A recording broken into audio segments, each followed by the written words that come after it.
Agora a gente faz um alerta.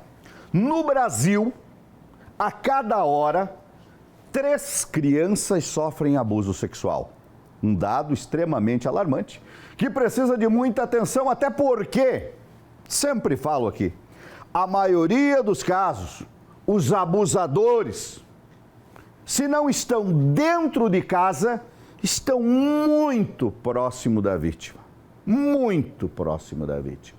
E se aproveitam dessa proximidade, da ingenuidade, para praticar os crimes e depois apavorar a vítima, tornar ela uma refém do medo de um crime covarde e nojento. Vem pro ar.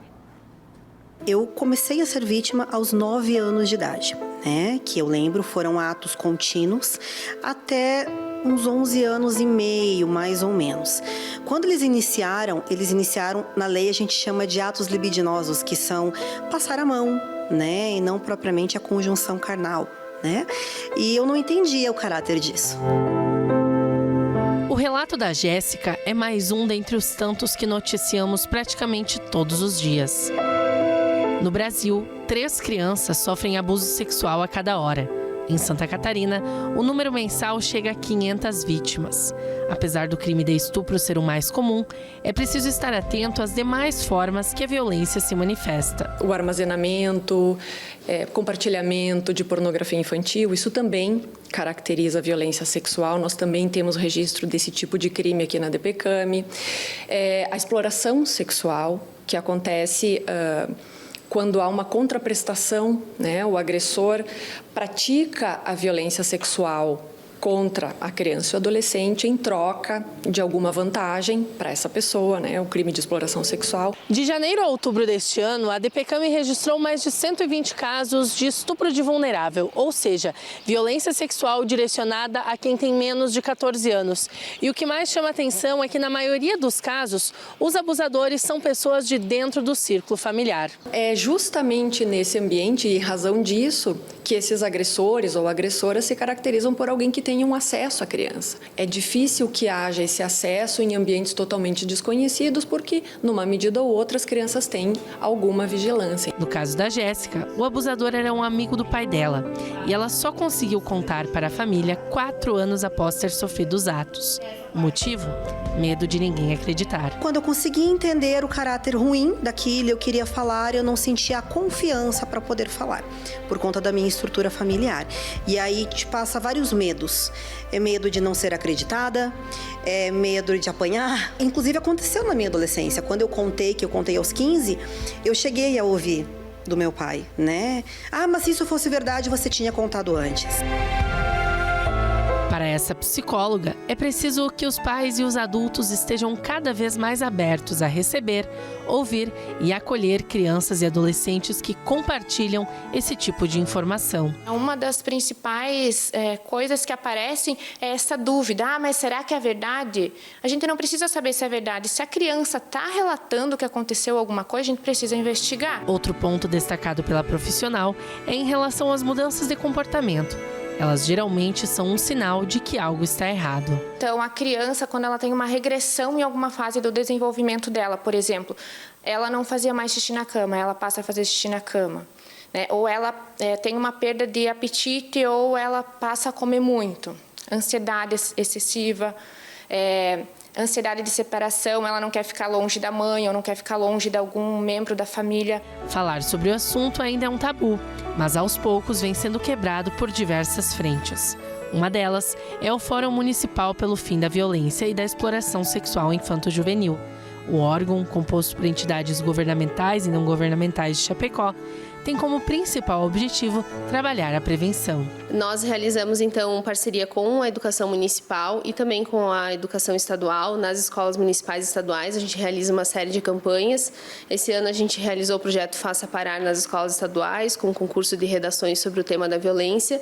E nas escolas municipais, o cartão semente, então, também abordando o autocuidado com as crianças. Desde pequena, a gente já pode ensinar quais são as partes do corpo que não devem ser tocadas por estranhos, como se se proteger, quem que é o adulto de confiança. Então, é dessa maneira, sabendo os canais de denúncia, principalmente o Disque 100, o Conselho Tutelar, que a gente vai ensinar a se proteger. Hoje, a Jéssica tem 33 anos, virou policial civil e conseguiu prender o próprio agressor da infância. Ela acredita que é necessário falar cada vez mais sobre o tema como forma de encorajar outras pessoas que passaram por algum tipo de violência. Mesmo assim, os impactos causados pelo que ela sofreu dos 9 aos 11 anos ainda refletem no dia a dia. Essa insegurança com o próprio corpo, com relacionamentos, faço terapia quinzenal, né? E é o que me faz trabalhar bem, né? Porque eu trabalho com isso, então a gente acaba recebendo situações também de abuso. Então você consegue atender de uma forma profissional, sem deixar isso abalar você, mas você percebe que os resquícios do abuso você vai acabar carregando para a vida toda.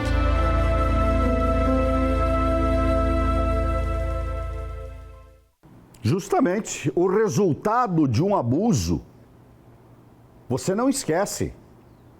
Através de muito tratamento, de muita terapia, de muito acompanhamento com profissionais qualificados, você aprende a conviver. Por isso que, no meu entendimento, é um crime nojento e extremamente covarde, e eu não admito esse tipo de situação de abusadores.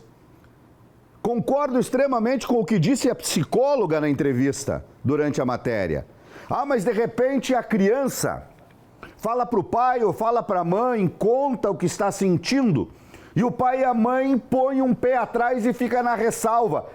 Mas é uma criança, será que fala a verdade? Será que mente? Será que está falando isso para esconder alguma coisa? Uma criança acuada, ela não vai mentir. Uma criança acuada, ela quer ajuda. Ela quer ser abraçada, ela quer ser acolhida, protegida. Mas eu tenho dúvida com o que a criança falou. Leva o caso à delegacia, leva a criança junto, pois lá existem profissionais extremamente gabaritados para tratar desse assunto, que vão saber, através de técnicas, se a criança está falando a verdade ou não. E aí parte a investigação. O que não dá é para deixar na dúvida. Na dúvida não dá para deixar. Porque é o não falar ao pai e à mãe, ou a dúvida por parte da família, que faz com que esses números cresçam, infelizmente, cada vez mais, numa sociedade onde nós evoluímos tanto em tantas coisas, mas parece que continuamos pequeninos para outras. Assunto tem que ser conversado dentro de casa, gente. Entre pai, mãe, filho responsável, avô, avó, irmão maior, irmão menor. Para tudo tem um jeito de falar. E cada um sabe como é a sua família. Agora, se não souber como é a família, também a gente não pode esperar daí muita coisa diferente, né?